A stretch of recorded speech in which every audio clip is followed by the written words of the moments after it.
Good afternoon, everyone. My name's Mickey Sixeye, and I'm the Chief Executive of Snapper Services. If you're wondering where the accent is from, it's clearly from New Zealand in the south of the world. Today I'm going to share how we can unlock lessons from public transport networks from around the world and unleash the collaborative energy that's in our sector. As we've heard today, public transport is not just about infrastructure. It's about economic access. It's about social mobility. It's about climate action in motion.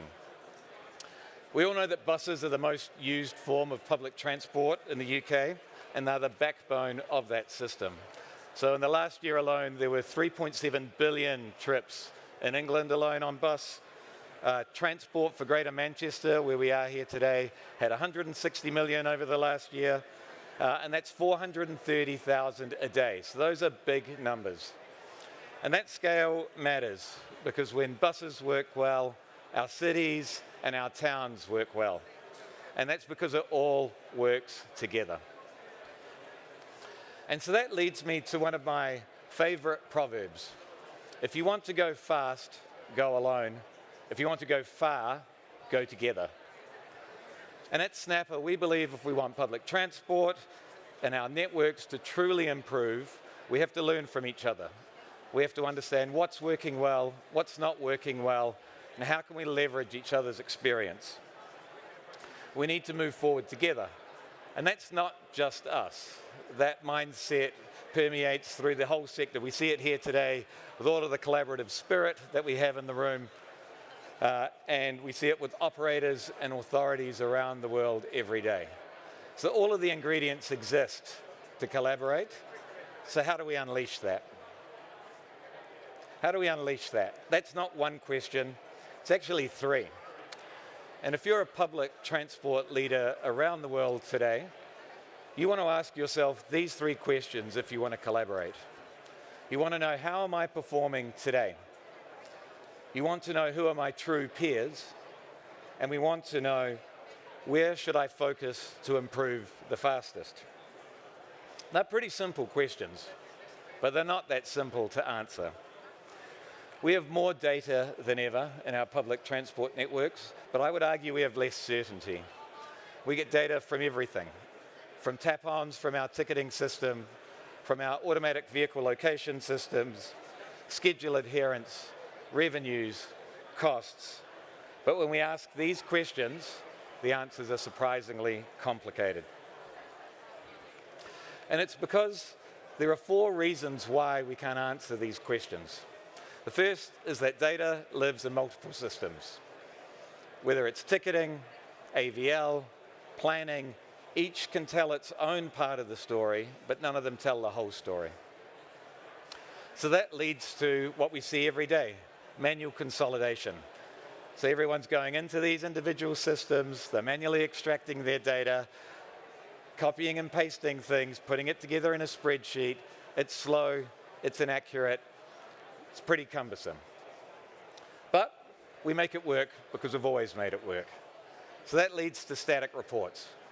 And those static reports, they age surprisingly quickly. So what was fresh today, all of a sudden a network change happens, customer demand changes, our cities are dynamic and they shift and they move. That static report is no longer accurate. People need to rework it, go through that manual process over again. And then the last reason is that when we look to compare networks, it turns out they're surprisingly not comparable. More doubt creeps in when we start to compare. Are we comparing like for like? Do they measure performance in the same way? Are they the same size? Do they have the same policy settings? So often we're lining up numbers without context. So at Snapper and as an industry, I think we've solved these first two questions. Through the Mosaic Transit Intelligent platform, we now have a system that brings data together in one place. Whether it's operational or network performance, it all exists in a place where you can see it. And we've solved the problem of manual consolidation on the way through. So over the last couple of years, we've been looking at the data we've ingested from around the world and going, hey, how can we use this to learn from each other? And about 18 months ago, we started our first experiment into this area. So we ran a report for 10 different public transports around the world, different networks around the world. And we got some really interesting insights. You could see from Tokyo, amazing network, 0 early running. I don't know what they do there, but they never start a trip early. We could see Auckland, which didn't have great early running, had some of the best on-time performance consistently throughout their network. And Manchester, an amazing example of what can happen with franchising if you get the settings right. Low early running and a great foundation to build upon. And so we took this a step further last year at last year's Interchange, and we ran a spotlight on England.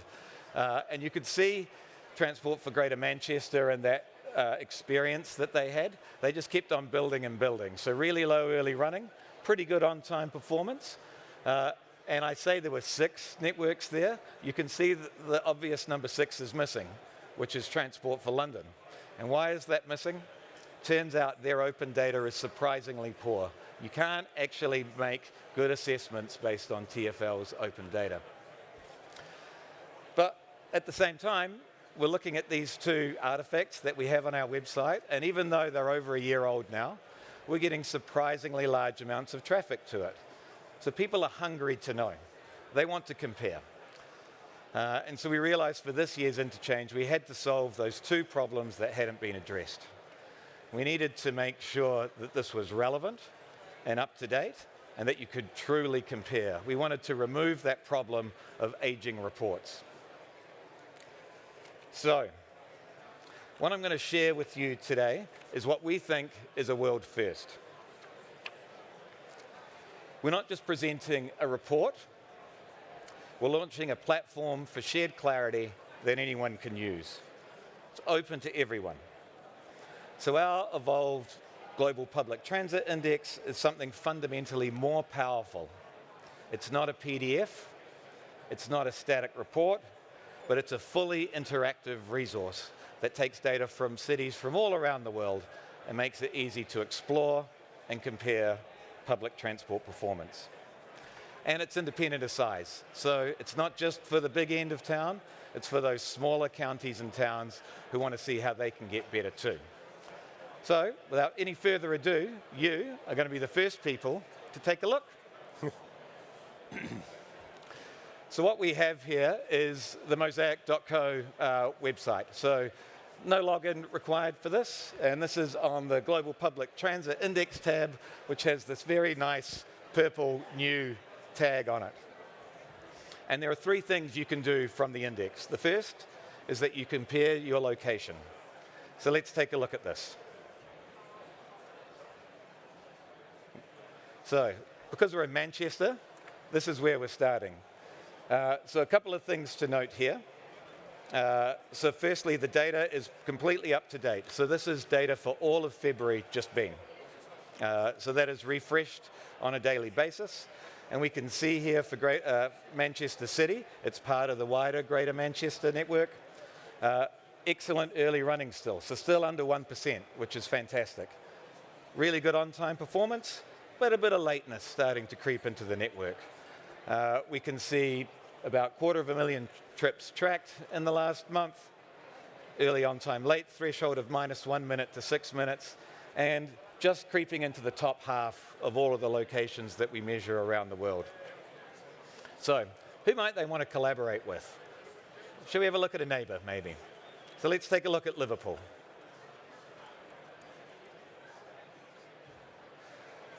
So despite the sporting rivalry, Manchester and Liverpool are very common collaborators. They collaborate in industry, education, and in public transport. Only 35 miles away, why wouldn't you? And you can see here that Liverpool, which is about to go into franchising, could probably learn a bit from Manchester. Early running in Liverpool's starting to head towards the high end at 2.7%. Good OTP in terms of general on-time performance, but starting to get a bit of lateness as well. Very similar method of comparison, so the same early on-time late threshold, but very easy to see that there's something here in terms of a collaboration. But what if Manchester wanted to take a step further and wanted to look at how might it lift its level? So let's look at Auckland in New Zealand, close to home, for me at least. And actually, gorgeous little animation that the team have done here, as you can see as we focus in on Auckland. Very similar levels of earliness, but much better on-time performance. And if you notice here, Auckland are running a much narrower threshold. So rather than 5 minutes 59 for late, they're 4 minutes 59. So performing better with a higher standard. So probably something that could be learned from Auckland there. And then if Manchester get to that point, they might go, well, what's the next level look like? Let's look at Japan, or Tokyo, I think. That's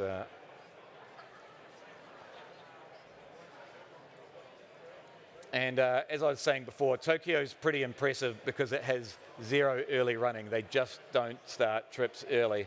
And while their on time is not as great as Manchester's, that window that they're operating to is phenomenally small. Like 1 minute early, 59 seconds for late. It's tiny. So they are running a high quality, very predictable and reliable network. So that's what Manchester could do. And this is very easy for them to see how they could do that. The last example I want to show you here for the comparison is what if you're a bit smaller? And I was just in a session before with, I think it's Shropshire, there we go, and Monmouthshire. Two very small networks, much smaller volume there. Actually pretty good performance, but a bit of lateness on both sides of things. These two organizations could work together to go, actually, how could we work together to reduce that late running there? So again, very quickly, in a matter of 2 or 3 minutes, you can do these comparisons between your networks. So that's the detailed comparison. There are two other things that we have here which we think are useful for people. The first is a global top 10 of countries around the world. You can see top performing country globally, the Czech Republic. In the top 10, no UK. UK sits about 16th in this, so some work to do from the UK side of things. And then lastly, for interchange, we've also developed this top 10 for the UK market. Bournemouth, top of the league right now. Great consistent performance. Bolton, locally here, coming up in second place. The whole thing, though, here is this is not about, well, there will be a little bit of competitive rivalry here. This is all about who can we learn from? What can we do from each other? A couple of things you'll see with all of these here is you can share these benchmarks. So that gives you a link that you can share with your friends or post on LinkedIn. And secondly, you can unlock Mosaic data for free. So let's talk a little bit about that. So, before we do that, just a summary of the index. 3 things that are really important. It's up to date, so we're constantly refreshing this. This will never go stale. It's instant. You're seeing in a click just how easy it is to compare network against network. And because it's based on open data, it's open, freely available for anyone to use. We've got data from 21 regions, 21 countries, more than 111 regions, and over 1,250 locations around the world. If your data is not on here, just click on the link on the index, tell us where we can find that data, and we'll incorporate it so we can get that best picture. So the Global Public Transit Index, that's all about helping people understand where differences exist and who they can work with, how they can get better. But what we know is while that helps shape the differences, it doesn't really tell you why. To know why, you've got to get into the detail. And I was at a presentation by Vernon Everett recently, and I think he summarized this best. Public transport is detail. You must sweat the detail if you're going to make this better. So all of the detail for all of this in the index sits within our Mosaic Insights product. So today, we didn't stop at the GPTI. We are now making access to Mosaic Insights freely available for people who come in from the GPTI. So you can sign up for a 30-day trial for Mosaic Insights. You can see the data for the region you're interested in, or maybe another region that you want to compare with. Makes it very easy for you to get a taste of Mosaic Insights and see if this is something for you and your organization. So I think with the combination of the GPTI and free access for this free trial period, we've removed all of the barriers to collaboration and unlocking that collaborative spirit and energy here. So, if you want to know more, there's a QR code that's going to take you straight to the Global Public Transit Index. You can visit us on stand 20 for a demo. And I'm really looking forward to seeing all of the stories that you come up with and share from your regions and regions around the world about how you can work together and make public transport better for everyone. Thank you. Thank you.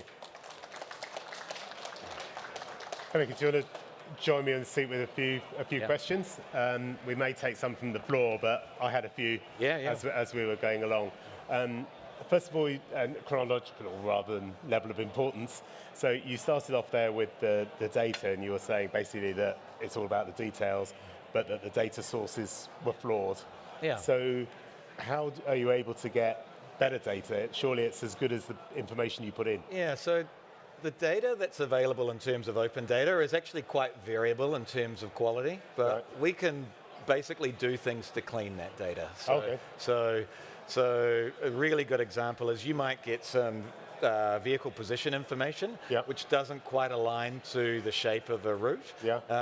We can do a bunch of inference work that basically brings that up and go, yes, we can make sense of that data. So, and those things, there's loads of layers of what we would call secret source that basically allow us to take data which is suboptimal to things that are trustworthy and reliable. Okay, and then the next one was, I guess, the caveats. So if I, in your last example, take a train from Bournemouth and it goes across other geos or other rail networks, how can I make sense of that data?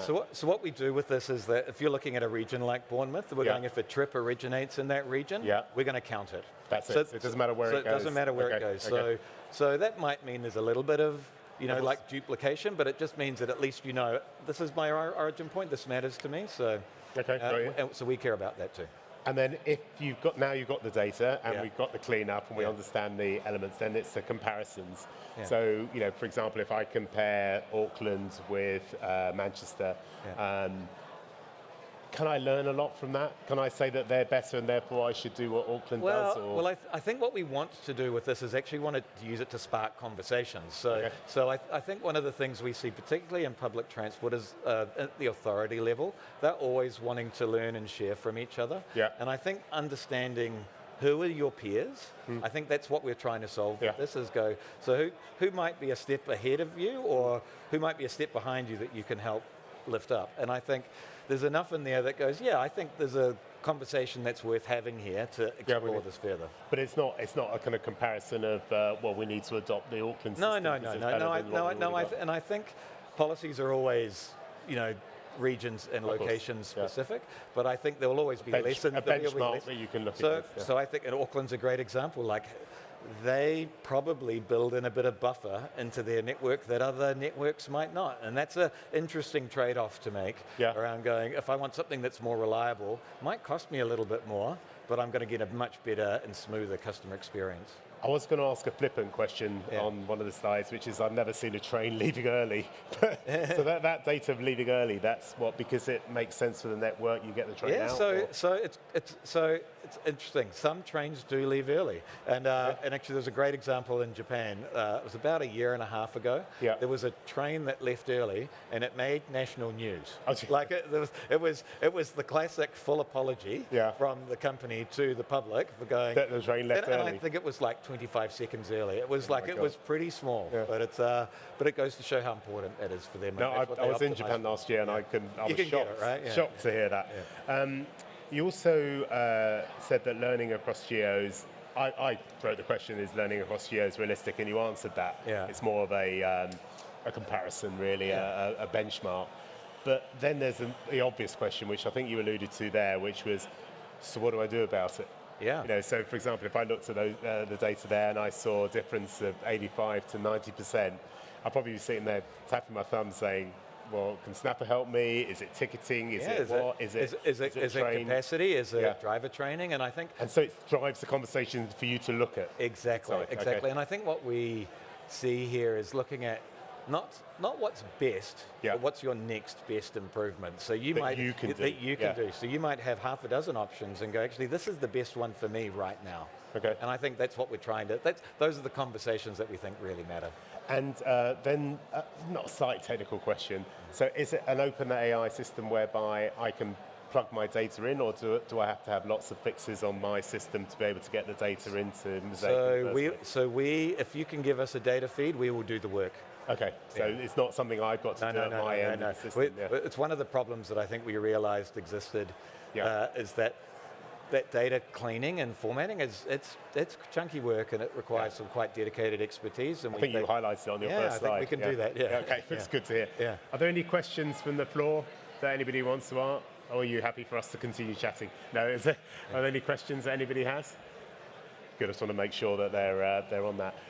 If you were leaving the guys, they walked away from the stage, didn't go to your stand, but they'd be sitting there at home, tapping their fingers, thinking, I should really call these guys. What would be the lure? As soon as they picked up the phone, this is why you need to come and talk to us. Yeah, I think the why you need to talk to us is really about what's your motivation for improving the quality of your network. Right. And I think, and what we find in this sector is that there's a lot of intention behind that, but sometimes it's just knowing what is the first step.